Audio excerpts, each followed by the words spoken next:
как у любого поезда есть локомотив, который несет все вагоны, Аллах разы olsun, у нас такой активный деятель, Фуркат ага Мамин. Он в свое время не побоялся ответственности взять на себя такую большую ношу и возглавить это дело.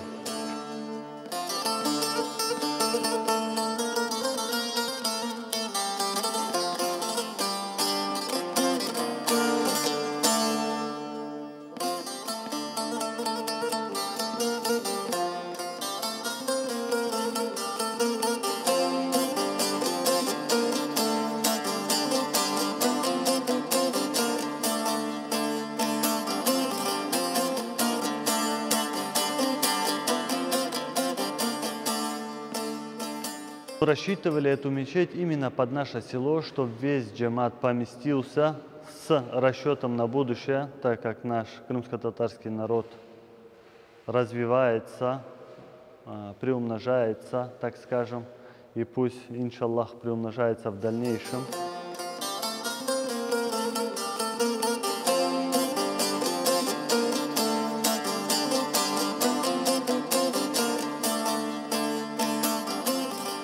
Здесь будет спорткомплекс, чтобы вся молодежь не где-то в опасных местах гуляла, а всегда была при мечети. Мы хотим добиться того, чтобы проводили и время здесь, и обретали здоровье, иншаллах.